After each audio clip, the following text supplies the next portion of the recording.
All right, let's get started. Welcome. Okay, for Wednesday, we're going to be back with computers again. We're not using them today, but if you do have a laptop available, it would be beneficial for you to bring that to class on Wednesday. Homework 6 is building on the present worth analysis that we started in the class on Friday. We're going to do more of that today, and then on Wednesday, we're going to do future worth analysis. So all those ideas sort of build into Homework 6, and I'll collect that at the beginning of class on Friday. And then, of course, a week from today is when we're going to have our first midterm exam. And I went over a little bit of information about that during the class on Friday. So any questions related to these announcements before we continue talking about present worth analysis? No. All right. So in this diagram, it's showing two alternatives where the useful lives are different. And the example we took a look at on Friday, we were comparing alternatives and we were making a decision, but it had the same number of useful life, same number of years for the useful life. The difference between the two alternatives when we were looking at Mitsubishi versus Hyundai, it all boiled down to a different purchase price, changes in revenue, changes in annual maintenance, but they were both the same number of years. By contrast, these two alternatives last a different amount of time, and so if we look more closely at option A, for instance, it looks like option A is the cheap alternative. It only costs $11,500 in comparison to option B, which is $16,200. So what do we get for the extra amount that we're paying with option B here? How would the salesman justify the added cost? Longer life is one part of it. Actually, that may be the only part of it because it also has lower revenue. So the question is, why would anyone choose option B? Well, maybe they need something that's going to last the entire period, but we can't compare these things until they both have the same study period. Right now, they have a different study period. By default, unless you do something about it, the study period is the useful life of the equipment. And so option A, the default study period is 6 years. Option B, the default study period is 9 years. But we have to somehow make it all the same duration in order to draw a comparison. And the reason for that necessity is just going back to the time value of money, because money in different years in the future is worth different amounts. So for example, this amount in year 9 is worth less in present terms than the amount in year 8. The further away it is in the future, the less valuable that money is. So we have to make these two cash flow diagrams last the same amount of time. And one way that we can do that is with something called the repeatability assumption. And so with the repeatability assumption, sometimes also called the least common multiple approach, what we do is we say, well, we can just buy the item over again for the same price that we initially paid, and it will generate the same revenue. And then to compare the two alternatives, you have to repeat the cycle until they both terminate at the same time. And so you can see that initially I had a lot of extra years in the cash flow diagram. That's just because I knew I was going to have to repeat these cash flow diagrams until they both terminated in the same year. And so the least common multiple here is I can do 2 cycles of option B and arrive at 18 years. And then I can do 3 cycles of option A and arrive at 18 years. Is there any shorter study period I could have used besides 18 years that would have worked out? I couldn't do 9 years. I couldn't do 9 years because if I had done 9 years, I'd only be halfway through the second cycle of option A. And so this repeatability assumption allows us to just repeat cash flow diagrams. Now, of course, there are some ideas built into this procedure that may or may not be valid. For example, if you get a quote today for a piece of equipment that's $11,500, what are the odds that that equipment's going to cost the same amount some years in the future? Well, I guess it depends on the kind of equipment. Just as an example, using computers. If you spend a certain amount on a computer today, let's say that you buy a $500 desktop computer.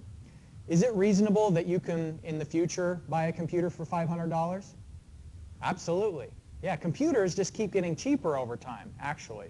So there are a few things that maybe the price is steady or even lower. But then most things are getting more expensive over time. And what do we call that? Inflation, right, price inflation over time. Because the value of money is decreasing over time, prices are going up, and vice versa. So the repeatability assumption, if we look at, first of all, we have to assume, in order to do this repeatability assumption, that equipment can be repurchased for the same price in the future. And that's not always the case. We can correct for that assumption if it's not true. If not, if you can't purchase it for the same price in the future, maybe one solution would be to adjust this cycle 2 and make the future cost a little bit higher. And by that same token, your revenues may be slightly higher in the second cycle. You know, maybe if prices are going up generally through the economy, maybe you can expect that your customers will be paying you more as well. So you could make a small tweak to the LCM approach and say that yes, you can still repeat it, but you may have to make an adjustment in the amounts. And so are the costs going to be the same, and will the revenues and costs of operation, like the maintenance costs, be the same over time? And you can do the same thing to adjust. You can adjust by increasing and decreasing the amounts.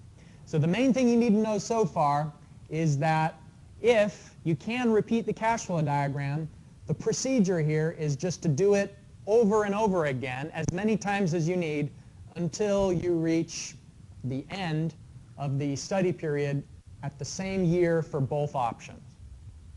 Any questions so far about the least common multiples approach?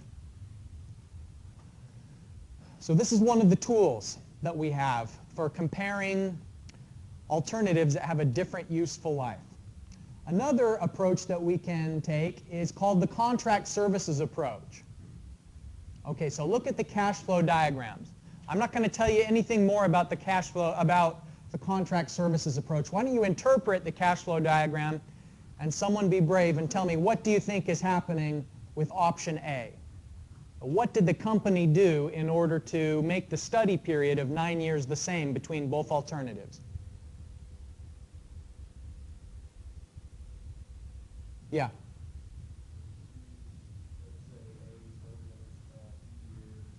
Okay, yeah, that's what it does.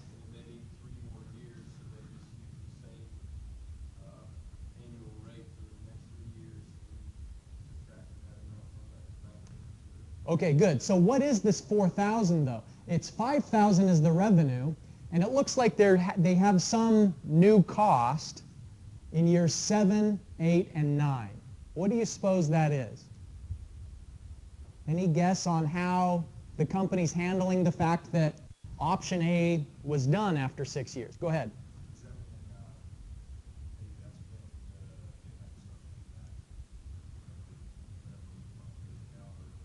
Okay, that would, I mean, since it's an outflow, that would be a reasonable expectation, but no, in this case, the company paid for the equipment all up front in year 0, and then because of that payment, the equipment lasted for 6 years. When the equipment was finished, when its useful life was done, what they did is they went out and rented the item someplace else. That's what contract services means. It means that you, for just a year-by-year basis, are finding a subcontractor, or maybe you're leasing the equipment to get you through the end of the study period. And so you have to find which of the two has the longer useful life, and that's alternative B. Alternative B, remember, is 9 years. Alternative A is 6. So we need the study period to be the longer of the two. We need it to be 9 years. And so what we do is we find out, if we're going to rent the item, how much would be the annual cost of doing that, and then you assume that you're going to be able to generate the same revenue with the identical rented item that you did in prior years. So that's the interpretation, is that these 3 payments of 4,000 at the end of each year, 7 through 9, just represents the rent on whatever this was, whether it was an excavator or a vehicle or whatever the original investment was. You're finding an identical replacement to rent. So remember, both of these alternatives methods, both of these methods so far are used to make decisions. And this whole chapter is about decision making, and we're trying to find out, should we choose option A or option B? And before we can make that decision, we have to analyze them over the same study period, the same number of years.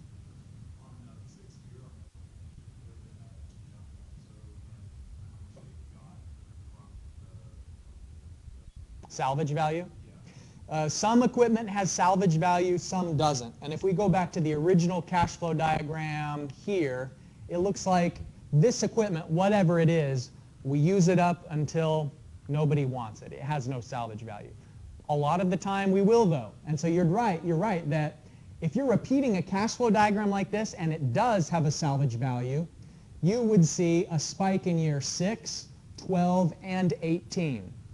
Now let me tell you about a mistake students make all the time. The number one mistake students are doing when they have this LCM approach is they buy the item one last time in year 18. So like if I ask the student on a test, use the LCM approach to compare these alternatives. The number one mistake students make in the exam is that they would buy the item again in year 18. And why is it you don't want to do that? Yeah, you don't need it. If the study period is 18, you buy the item so that you can use it for the next 6 years. And so if you paid for it again in year 18, it's sort of like the project is over, everyone's packing up and going home, but for some reason, right before you locked the front door, you went and bought the item one more time and then just walked away from it. So you don't need to do that. So that's the number one mistake. You have to think about what are the implications of each one of these lines, whether it's the salvage value, the revenue, or the expenses. So be on the lookout for that common mistake. So your original question, though, was about salvage value. This particular alternative doesn't have any salvage value, and that's why when we were doing the contract services, we didn't see an individual bump in year 6 for that. Other questions or comments? That was a good one.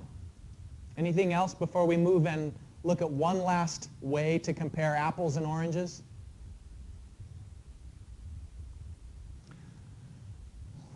All right. So the item is being leased during those periods. That's the contract. Here is what we call the early termination approach. Remember that to compare two alternatives, we have to have the same study period. So in contract services, we made the short one longer. Alternative A was only 6, and so we somehow extended it to 9. The flip side of that, with early termination, is you take the longer alternative and you truncate it. So you make it shorter. So again, let's hear some guesses. What do you think these dashed lines mean? What is the company doing with alternative B to make it the same number of years? No, go ahead.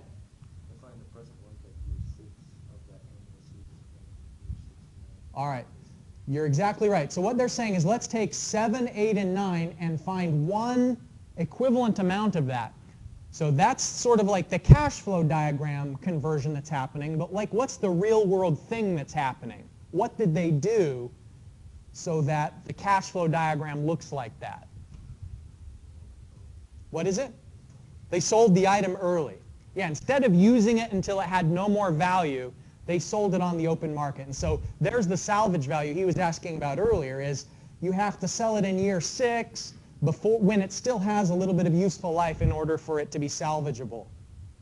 Some items have steel in them or copper, and regardless of what it is, if it's a worn out old washing machine, it may still have value if it's got enough copper in it. But some equipment doesn't have useful parts or useful metals in it, and so it's essentially worthless. This item has to be sold with some useful years left in it before it will have salvage value. And that's the green dashed line there is the equivalent salvage value. So what you would do in comparing these two alternatives is you would once you find the present value of 7, 8, and 9 in year 6, you would then combine the entirety of year 6, take that to year 0, along with the annual series years 1 through 5. You'd be taking that to 0 as well. So the same kind of procedures you've done before. If it's a single amount, you move it to the present with a P/F. If it's an annual series, you move it to the present with a P/A. Okay, any questions or comments on all this? No? All right.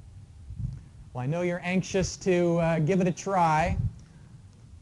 So I have an in-class exercise, and we're going to do 2 of the 3. We've just been talking about contract services, LCM, and early termination.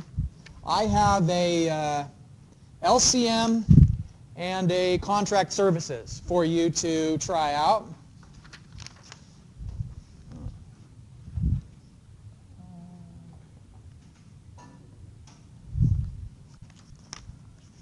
So here's the first one. It's actually that cash flow diagram we were just looking at.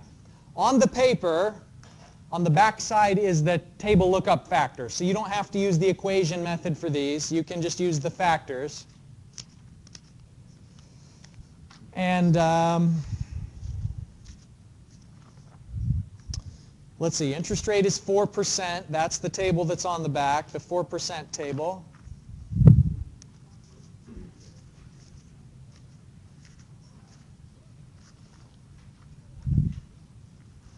And I'd like you to begin by drawing the cash flow diagram on the paper, just so you can sort of get the experience of repeating so that it has the same useful life.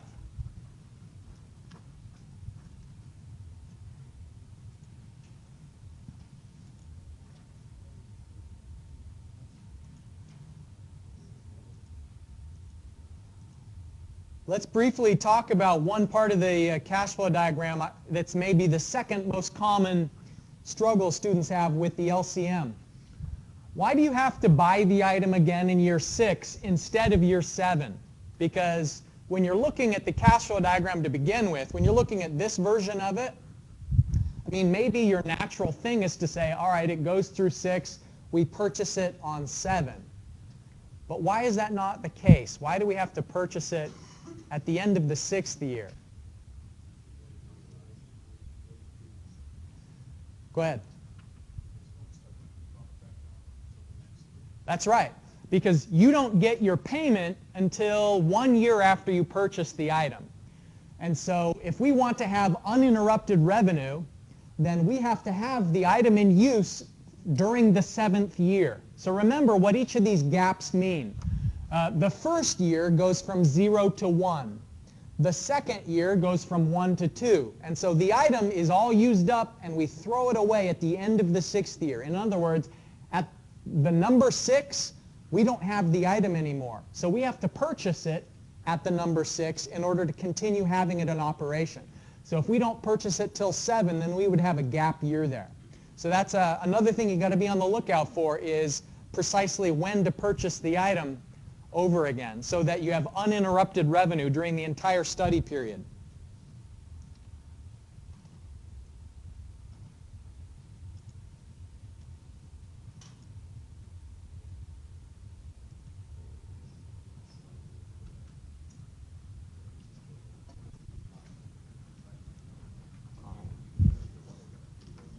Yep, good.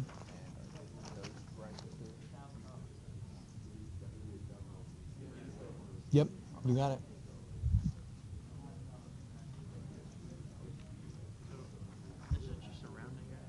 Yeah. Don't worry about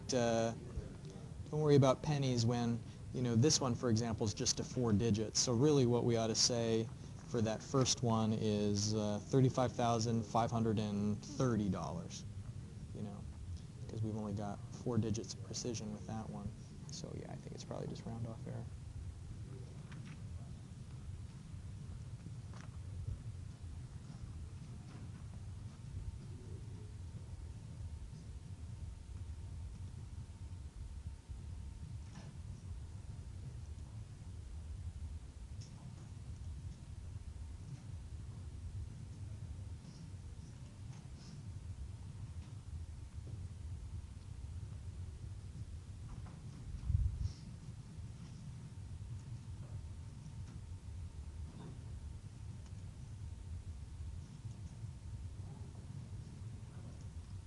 So the solution strategy for the option A, obviously you're just going to take the annual series with n equals 9 to year 0 with a P/A. But then it's a little trickier what to do with the cost for years 7 through 9. So the approach there is to do a P/A with n equals 3, and that moves this to a single amount in year 6, and then you move it from year 6 to year 0 with P/F. So let me bring the PDF of that up on the board. Apologies for the mess, but hopefully you'll get the idea.